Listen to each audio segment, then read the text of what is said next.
Shri PV Narasimha Rao గారి 19వ వర్ధంతి కార్యక్రమంలో హర్యానా గవర్నర్ పెద్దలు బండారు దత్తాత్రేయ గారు, సహచర మంత్రులు శ్రీధర్ బాబు గారు, కోమటిరెడ్డి వెంకటరెడ్డి గారు, పెద్దలు వి హనుమంతరావు గారు, జూపల్లి కృష్ణారావు గారు, ముఖ్యమైన పెద్దలు పివి నరసింహారావు గారి కుటుంబ సభ్యులు అందరూ ఈ కార్యక్రమంలో పాల్గొని ఈ దేశ కీర్తి ప్రతిష్టలను ప్రపంచానికి తెలియజెప్పిన గొప్ప మేధావి, బహుభాషా కోవిదుడు శ్రీ పివి నరసింహారావు గారు మన తెలంగాణ బిడ్డ కావడం మనందరి యొక్క అదృష్టం. వారు గ్రామ స్థాయి నుండి నాటి నిజాం పరిపాలనకు వ్యతిరేకంగా పోరాటంలో క్రియాశీలక పాత్ర పోషించి ఈ ప్రజలకు విముక్తి కలిగించి స్వేచ్ఛా వాయువులను అందించడంలో ఎన్నో సమూలమైన మార్పులు తీసుకొచ్చి పరిపాలన అంటే ఏ విధంగా ఉండాలనో భవిష్యత్ తరాలకు ఆదర్శంగా నిలబడి 1991లో వారి దేశ ప్రధానమంత్రిగా బాధ్యతలు చేపట్టినప్పుడు ప్రపంచంలో ఈ దేశానికి అప్పు పుట్టని పరిస్థితి, ఎవరూ మనల్ని నమ్మని పరిస్థితి, ఈ దేశం యొక్క మనుగడనే ప్రశ్నార్థకమవుతున్న సందర్భంలో వారు ప్రధానమంత్రిగా బాధ్యతలు చేపట్టి IMF దగ్గరికి మా దేశానికి రుణం కావాలి అంటే మిమ్మల్ని నమ్మే పరిస్థితి లేదు, మీ దగ్గర ఉన్న బంగారాన్ని తనఖా పెడితే తప్ప మీకు అప్పు ఇవ్వలేని పరిస్థితి అని అంటే నాటి పివి నరసింహారావు గారు సాహసోపేతమైన నిర్ణయం తీసుకొని బంగారాన్ని తనఖా పెట్టైనా సరే ఈ దేశాన్ని కాపాడాలి, ఆర్థిక వ్యవస్థను పునర్వ్యవస్థీకరించాలని నిర్ణయం తీసుకున్నారు. అప్పుడు అదొక పెద్ద దుమారం ఈ దేశ రాజకీయాలు, ప్రపంచంలోనే ఒక చర్చ. ఆ సందర్భంగా పార్లమెంటులో చర్చకు తెరలేసినప్పుడు దేశమంతా ఆసక్తిగా ఎదురు చూస్తుంటే పివి నరసింహారావు గారు ఎంతో పెద్ద ఉపన్యాసం చెప్తారు, లేకపోతే వివరణ ఇచ్చుకుంటారు అని అందరు ఆశించినప్పుడు వారు లేచి నించొని సంస్కృతంలో ఒక శ్లోకం చదివి కూర్చున్నాడు.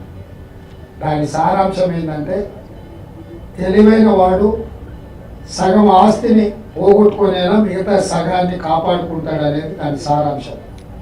బంగారాన్ని ఎందుకు మీరు కుదవబెట్టి అప్పులు తీసుకొస్తున్నారు అని చర్చించినప్పుడు, ప్రశ్నించినప్పుడు మిగతా సగం కాపాడుకోవడం కోసమైనా ఒక సగాన్ని వదులుకోవడం విఘ్నుడు చేసే పని అని చెప్పి వారు ఆనాడు చెప్పారు. ఆ చెప్పిన దాన్ని వారు నిజం చేసి చూపించి ఈరోజు సరళీకృత విధానాలను తీసుకొచ్చి ప్రపంచంతోనే పోటీ పడే విధంగా కోట్లాది మంది యువకులు ప్రపంచంలోనే మన మేధస్సును IT రూపంలో, శాస్త్రవేత్తల రూపంలో ప్రపంచానికే మన యొక్క మేధా సంపత్తిని ఎగుమతి చేసే విధంగా ఈ దేశాన్ని బలోపేతమైన ఆర్థిక వ్యవస్థగా కీర్తిశేషులు పివి నరసింహారావు గారు తీర్చిదిద్దారు. వారికి ఈ దేశం ఎప్పుడు రుణపడి ఉంటుంది.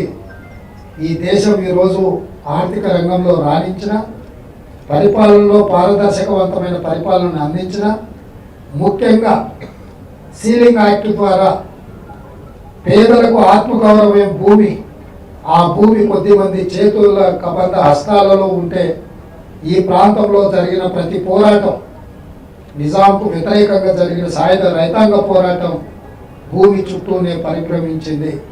ఆ తర్వాత జరిగిన నక్సల్బరీ పోరాటాలు కూడా ఈ భూమి చుట్టూతోనే పరిభ్రమించినాయి. భూమి పేదవాడికి అందుబాటులోకి తీసుకొచ్చింది. పేదవాడి ఆత్మగౌరవమైన భూమిని భూ పంపకాల ద్వారా వాళ్ళకి చేర్చినప్పుడే ఈ యొక్క పోరాటాలకు ఒక నిబద్ధత ఉంటుంది అని చెప్పి ఈ అగ్రికల్చర్ ల్యాండ్ సీలింగ్ యాక్ట్ తీసుకొచ్చి వీటన్నిటిని కూడా భూసేకరణలు చేసి పేదలకు భూములు పంచడానికి పివి నరసింహారావు గారి బలమైన పునాదులు వేయడం జరిగింది. అందుకే ఈరోజు ప్రతి పేదవాడు గ్రామాలలో అసైన్మెంట్ ద్వారా భూములు వచ్చిన పోడు పట్టాల ద్వారా భూములు వచ్చిన దళితులు గిరిజనులు ఈరోజు ఆత్మగౌరవంతో ఉన్నారు. మాకు భూమి ఉంది, మాకు ఊరు ఉంది, ఆ ఊర్లో మాకు భూమి ఉంది అని చెప్పి ఈరోజు గొప్పగా చెప్పుకుంటున్నారు అని అంటే దానికి ప్రధానమైన కారణం మాజీ ప్రధానమంత్రి పివి నరసింహారావు గారు అని చెప్పి మనందరం ఈ సందర్భంగా గుర్తు చేసుకోవాల్సిన బాధ్యత ఉన్నది.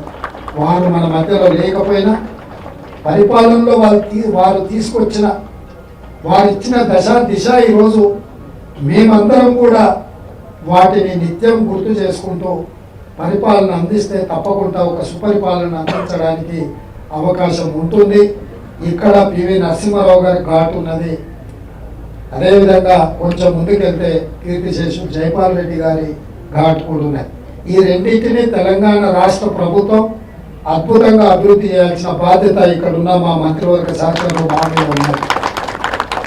ఎందుకంటే తెలంగాణకు పివి నరసింహారావు గారు ఆద్యుడు, వారిని ఆదర్శంగా తీసుకొని నాకు తెలిసి వారి కుటుంబంలో ఒక సభ్యుడిగా జైపాల్ రెడ్డి గారు బ్రతుకున్నంత కాలం ఆ కుటుంబంతో వారికి గొప్ప అనుబంధం ఉంది.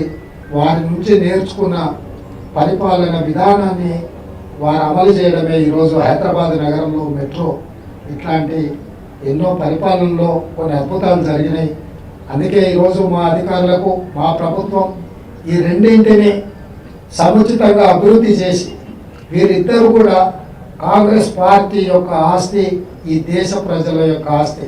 తెలంగాణ ప్రజలకు ఒక రకంగా పివి నరసింహారావు గారు, రెండవ రకంగా జైపాల్ రెడ్డి గారు లంకె బిందెలు లాంటి వాళ్ళు. వీటిని జాగ్రత్తగా వారసత్వ సంపద కుటుంబ సభ్యులుగా మా మిత్రులందరూ వారి కుటుంబ సభ్యులు, కానీ వారికి మనమందరం పరిపాలనలో వారసులుగా ఉండాల్సినంత గొప్ప వ్యక్తి.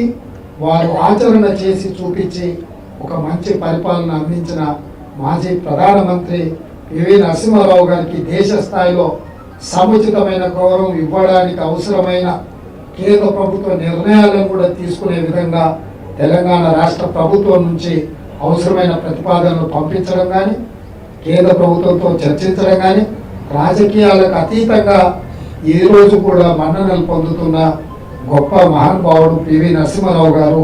వారి కీర్తిని పెంచే విధంగా తెలంగాణ రాష్ట్ర ప్రభుత్వం పనిచేస్తుంది. వారిని ఆదర్శంగా తీసుకొని పరిపాలనలో సమూలమైన మార్పులు తీసుకొచ్చి పారదర్శకవంతమైన పరిపాలన అందించడమే కాకుండా దళితులకు, గిరిజనులకు, బలహీన వర్గాలకు, మహిళలకు, మైనారిటీలకు ఈ ప్రభుత్వంలో వారిని ఆదర్శంగా తీసుకొని సముచితమైన సంక్షేమ పథకాలలో సింహభాగం, అభివృద్ధిలో వారి భాగస్వామ్యాన్ని మా ప్రభుత్వం ముందుకు తీసుకెళ్తుందని తెలియజేస్తూ మీ అందరి దగ్గర సెలవు తీసుకుంటున్నాను.